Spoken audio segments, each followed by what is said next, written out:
নমস্কার বন্ধুরা, কম্পিটিটিভের দুনিয়ায় আপনাদের প্রত্যেকে স্বাগত এবং আপনার সাথে আছি আমি পর্ণদীপ। আর ডব্লিউবিসিএস প্রিলিমস 2022-এর এক্সাম হয়ে গেল। তো এখানে আজ আমরা ডিটেলস আলোচনা করব কারা কারা মেন্সের জন্য প্রস্তুতি নেবেন, কারণ মেন্সের জন্য প্রস্তুতি নেওয়া কিন্তু আপনাদের এখন থেকেই শুরু করতে হবে। যদি আপনারা ক্লিয়ার করে ফেলেন এক্সাম, তাহলে কিন্তু মেন্সের জন্যে প্রিপারেশান নেওয়ার আর আপনি টাইম পাবেন না। আর মেন্সের জন্য আমরা ধরে নেব 5 মাস টাইম রয়েছে। সেই 5 মাসের বেসিসে আমরা স্ট্র্যাটেজি বুক লিস্ট নিয়ে আলোচনা করব। দেখুন, প্রত্যেকটা পয়েন্ট টু পয়েন্ট আপনাদের স্ট্র্যাটেজি এখন বলে দেওয়ার প্রয়োজন হবে না, কারণ আপনারা প্রিলিমস ক্র্যাক করেছেন। কারণ যারা যারা ভিডিওটা দেখছে তাদের প্রিলিমস ক্র্যাক করার তো সম্ভাবনা রয়েইছে। আর যদি নাও থাকে তবুও কিন্তু আপনারা একটা প্রিপারেশান নিয়েছেন ভালো করে, তাদের প্রিলিমস হয়তো এবারে ক্র্যাক না হলেও ভবিষ্যতে কিন্তু হয়ে যাবে। এইভাবেই আপনারা কিন্তু যদি প্রিপারেশানটা নেন।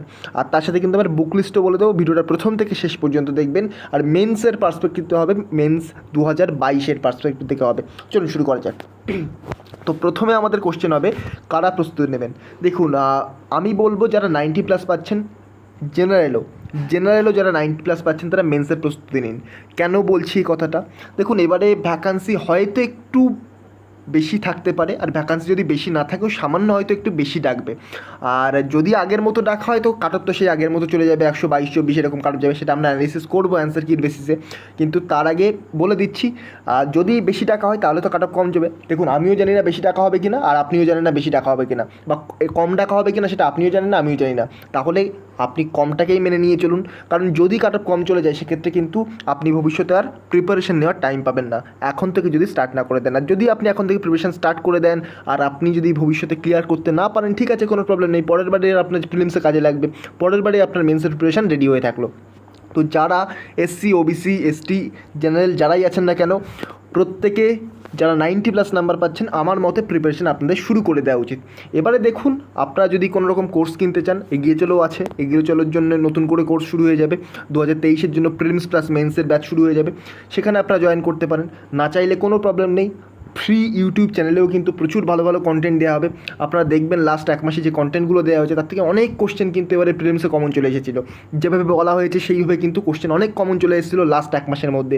কারেন্ট অ্যাফেয়ার্স তো এসেই ছিল, তাছাড়া যে বলে দেওয়া হয়েছিল জিওগ্রাফি এই পোর্শনগুলো পড়ুন, যেমন আমি বলে দিয়েছিলাম যে ট্রিবিউটারিগুলো ভালো করে পড়ুন। দেখবেন 3 থেকে 4 থেকে 5টা কোশ্চেন ছিল ডিরেক্টলি ট্রিবিউটারি থেকে।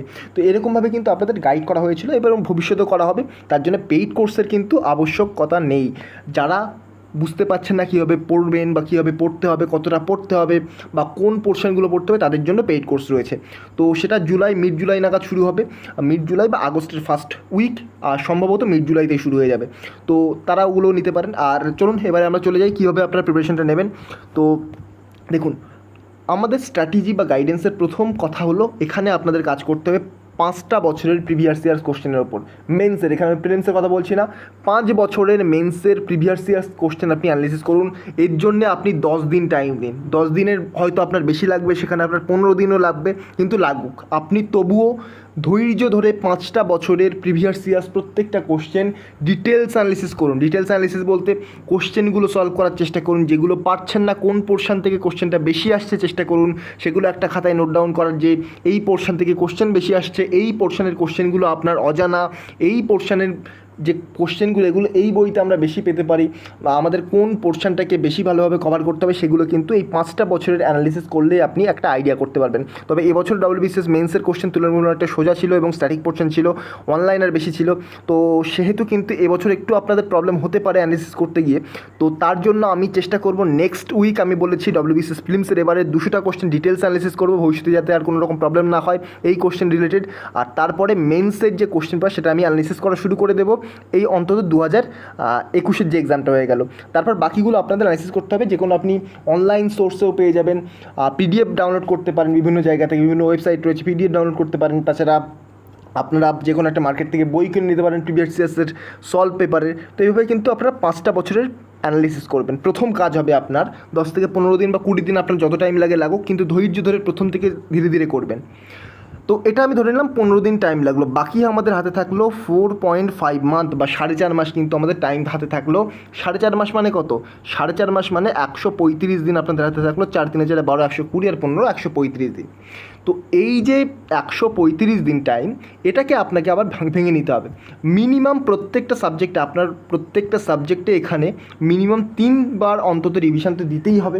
তারপরে চেষ্টা করুন আরও বেশি রিভিশন দেওয়ার, যদি আপনার পক্ষে সম্ভব হয়। তবে মিনিমাম আপনাকে এই 5 মাসে 3বার রিভিশন দিতেই হবে। চেষ্টা করুন 4বার রিভিশন দেওয়ার, তবে মিনিমাম আপনাকে 3বার দিতেই হবে। 3বার প্রত্যেকটা সাবজেক্ট যেন আপনি রিভিশন করেন প্রপার ওয়েতে, ডিটেলসে, কারেন্ট অ্যাফেয়ার্সের সাথে রিলেট করে, সেগুলো আপনাকে নজরে রাখতে হবে। আচ্ছা, বুক লিস্ট আমি একটু পরে বলছি, আগেই আমাদের যে বেসিক কনসেপ্টটা আলোচনা করে নিই, প্রিপারেশনের স্ট্র্যাটেজিরও বেসিক কনসেপ্ট, সেগুলো একটু আলোচনা করে নিই। অন্তত 3 থেকে 4বার আপনাকে কিন্তু চেষ্টা করতে হবে মিনিমাম করার, এবং তারপরে আপনি যতবার পারেন ম্যাক্সিমাম করতে পারেন। রেগুলার এই স্টেজে আপনাকে কিন্তু এমসিকিউ সলভ করতে হবে। আমি আপনাদের ফোর্স করবো না যে অবশ্যই আপনারা এটা কাজটা করুন, কিন্তু এমসিকিউ সলভ আপনাদের অবশ্যই করতে হবে। কিন্তু এমসিকিউ সলভের ক্ষেত্রে আমার রিকমেন্ডেশন থাকবে আপনি ভিশন আইএএসের মোটামুটি 8টা থেকে 10টা চ্যাপ্টার ওয়াইজ সেট কিনে নিন। দেখুন, ভিশন আইএএসের মোটামুটি 35টা করে সেট থাকে। প্রতি বছরের যে ইউপিএসসি প্রিলিমসের মক টেস্ট থাকে সেখানে 35টা সেট থাকে। লাস্ট 10টা সেটা ইউপিএসসি প্রিলিমসের ওভারঅল প্রত্যেকটা সাবজেক্টের মক টেস্ট থাকে। আর প্রথম 24টা সেট সেগুলো কিন্তু সাবজেক্ট ওয়াইজ থাকে। যেমন মডার্ন হিস্ট্রির উপর একটা সেট থাকলো, অ্যানসিয়েন্ট মেডিভেল হিস্ট্রির উপর একটা সেট থাকলো। তো এইরকম 24টা সেট কিনে নিন। খুব বেশি আপনার দাম পড়বে না, অনলাইন থেকে কিনে নেবেন, মোটামুটি 1 থেকে 1,500 টাকার মধ্যে আপনার হয়ে যাবে। তো এই সেটগুলো কিনে নিন। দেখুন, ডব্লিউবিসিএসের ক্ষেত্রে অতটাও ম্যান্ডেটরি নয়, তবুও আমি বলবো এটা কিনে নিন, আপনার অবশ্যই ভালো হবে। তো এইখান থেকে আপনি যদি প্রতিদিন বেশি নয় এখান থেকে 15টা কোশ্চেন যদি আপনি দেখেন, যে সাবজেক্টটা পড়ছেন সেই সাবজেক্টের ওপর 15টা কোশ্চেন আপনি অ্যানালিসিস করছেন, সেই কোশ্চেনগুলোর আপনি অ্যান্সার দেখে নিচ্ছেন। ভিশন আইএএসের এক একটা অ্যান্সার 1 পাতা করে, 1 পেজ করে, মানে 15টা কোশ্চেন দেখলে আপনার মোটামুটি 15 পেজ চলে যাবে। আর 15 পেজ ওখানে পড়তে, আপনি সিম্পল বই যেটা 15 পেজ পড়তে আপনার 1 ঘন্টা টাইম লাগে, সেখানে ওখানে 15 পেজ পড়তে 1.5 থেকে 2 ঘন্টা টাইম লাগবে। তো সেখানে যদি আপনি 15 পেজ ম্যানেজ করতে না পারেন, সেখানে আপনি 10টা করে কোশ্চেন সলভ করুন। তো এভাবে কিন্তু ভিশন আইএএসের অন্তত রেগুলার 10টা থেকে 15টা কোশ্চেন আপনার সুবিধা মতো কোশ্চেন সলভ করুন। এই যে এমসিকিউ সলভ করার ফলে কী হবে, যদি কখনও ডব্লিউবিসিএস মেইনসে কোশ্চেন টাফ চলে আসে, সেই কোশ্চেনগুলো কিন্তু আপনাকে কাবু করতে পারবে না। আর অনলাইনের কোশ্চেন আসলে তো আপনার চিন্তার কারণই নেই, কারণ আপনি দিকে প্রিপারেশন নিচ্ছে। আর আপনার একটা কাজ হবে, প্রতি উইকে মিনিমাম 2টো করে মক টেস্ট দেওয়া, মিনিমাম 2টো করে জিএস পেপারের মক টেস্ট দেওয়া। আর ম্যাথ তো খুব ভালোভাবে আপনাদের প্রিপারেশন নিতে হবে। ম্যাথের জন্য আমি লাস্টে বলবো, বইয়ের সাথে যাতে কনসেপ্টটা আমি তখন আলোচনা করে দেবো, ম্যাথ কীভাবে আপনারা এগিয়ে নিয়ে যাবেন। আপনাদের ম্যাথ যদি দুর্বল থাকে, স্পেশালি ডব্লিউবিসি যারা যায়, তাদের কিন্তু আর্টসের পোর্শনটা ভালো থাকে, ম্যাথের পোর্শনটা তুলনামূলক অনেকটা খারাপ থাকে যারা আর্টস স্টুডেন্ট থাকে।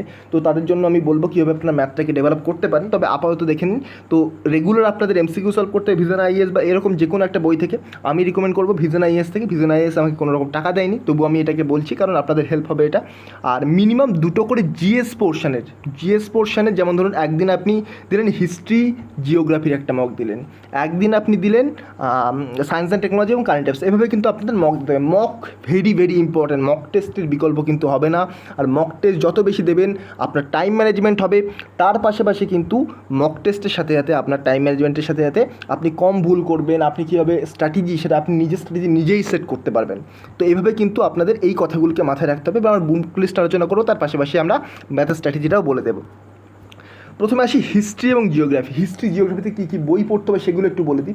হিস্ট্রি মডার্নের ক্ষেত্রে স্পেকট্রাম পড়তে হবে। কি দেখুন, স্পেকট্রাম আপনাকে পুরোটা পড়তে হবে না, স্পেকট্রাম আপনাকে সব কিছু পড়তে হবে না। তো প্রথমে দেখবেন, প্রথমে অ্যারাউন্ড 130 পেজের কাছাকাছি স্পেকট্রামটাকে পড়তে হবে না। আমি আপনাকে একদিন বলে দেবো, আমি একটা ছোটো করে ভিডিও করে দেবো কোনগুলো পড়তে হবে মেন্সের জন্য, ছোটো ছোটো করে অনেকগুলো ভিডিও করে দেবো, দেখবেন। তো সেখানে আলোচনা করব। এখানে আমি জাস্ট বইয়ের নামগুলো বলে দিচ্ছি, বুক লিস্টটা বলে দিচ্ছি। স্পেকট্রাম আপনাকে যেমন অনেকটাই পড়তে হবে না, 130 পেজ মতো পড়তে হবে না। তারপর মাঝে আপনাদের যে গান্ধীজির আইডিওলজি রয়েছে, নেতাজির আইডিওলজি রয়েছে, ওগুলো আপনাদের ডিটেলসে যাওয়া লাগবে না। তারপর আমাদের আপনার ইন্ডিপেন্ডেন্স যেটা রয়েছে সেটা আপনার যাওয়া লাগবে না। তো এগুলো কিন্তু আপনার না পড়লেও চলে যাবে।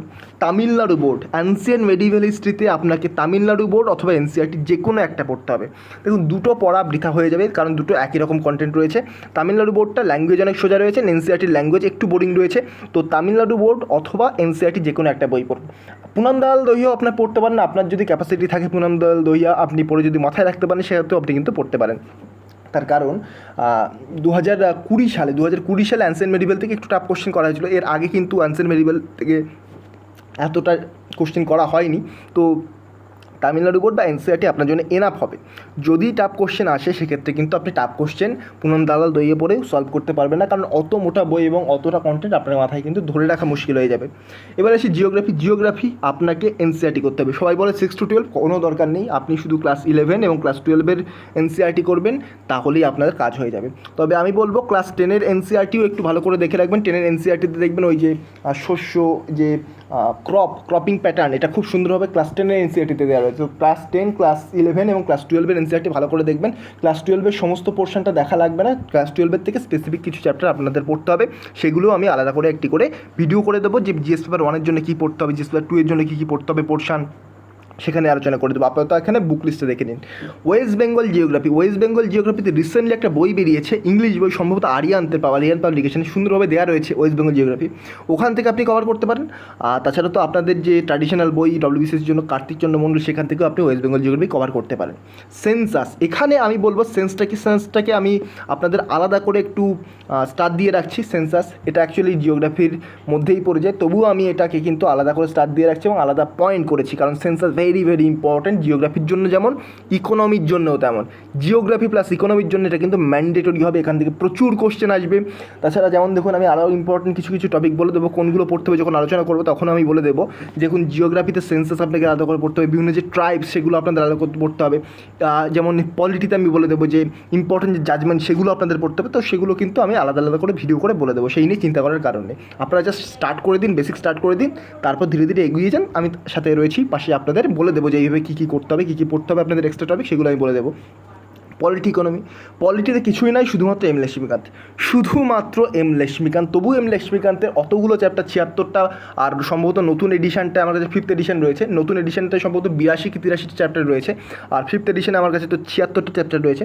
তবুও 76টা চ্যাপ্টার কিন্তু প্রতিটা পড়া লাগে না, ডব্লিউবিসিএস মেন্সের জন্য প্রতিটা পড়া লাগে না। মোটামুটি ডব্লিউবিসিএস মেন্সের জন্য 30 থেকে 35টা চ্যাপ্টার কিন্তু এনাফ হয়ে যায়। তো সেগুলো আমি বলে দেবো, আলোচনা করে দেবো। ইকোনমির ক্ষেত্রে দেখুন, নিতিন সিং এনে পড়ুন, রমেশ সিং পড়ুন, যাই পড়ুন না কেন, প্রথমে যদি আপনি ইকোনমির বেসিক কনসেপ্ট আপনি যদি ক্লিয়ার করে না থাকেন, ইকোনমি আপনি বুঝতে পারবেন না। আমি আপনাদের রিকমেন্ড করবো, ফ্রি লেকচার এগিয়ে চলতে দেওয়া রয়েছে, আপনি যদি পেইড কোর্স না নেন কোনো প্রবলেম নেই, আপনার জন্য ফ্রি লেকচার রয়েছে এগিয়ে চলতে, ওখান থেকে কিন্তু আপনি ইকোনমি বাই রমেশ সিং ওটা কভার করুন, দেখবেন আপনার ইকোনমির কনসেপ্ট ডেভেলপ হয়ে যাবে।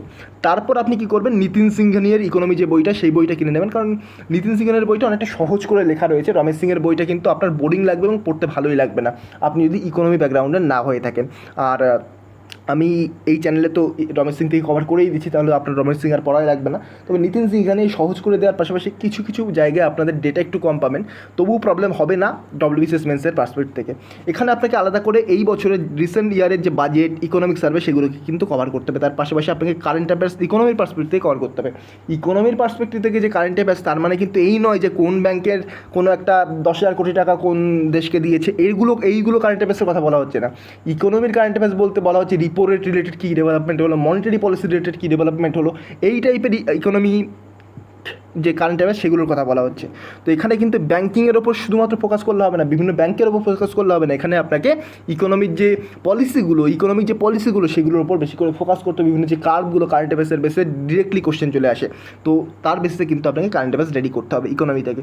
আর আলাদা করে তো ইম্পর্টেন্ট জাজমেন্ট, সেটা এম লক্ষ্মীকান্তের মধ্যে সেটা কভার করতে পারেন, অথবা আপনি আলাদা করেও করতে পারেন, সেটা আপনার ব্যাপার। তবে জাজমেন্ট আপনাকে করতে হবে প্রতি বছর। জাজমেন্ট থেকে এর আগে কিন্তু 10 থেকে 15টা করে কোশ্চেন আসতে, এখন রিসেন্টলি একটু প্যাটার্নটা চেঞ্জ করা হচ্ছে, একটু কম আসছে, কিন্তু এর আগে কিন্তু 10 থেকে 15টা করে কোশ্চেন আসতো প্রতি বছর।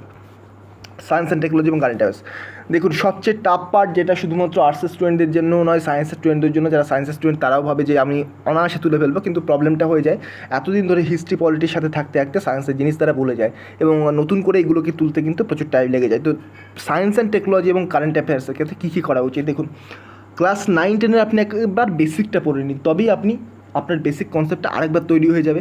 তারপরে যারা সায়েন্স স্টুডেন্ট তাদের জন্য বলছি, তারা 11-12-এর স্পেসিফিক চ্যাপ্টার সলভ করুন প্রিভিয়াস ইয়ার্সের কোশ্চেনের উপর বেস করে। 11-12-এর যে স্পেসিফিক চ্যাপ্টারগুলো রয়েছে, ফিজিক্স, কেমিস্ট্রি, সেগুলো করুন।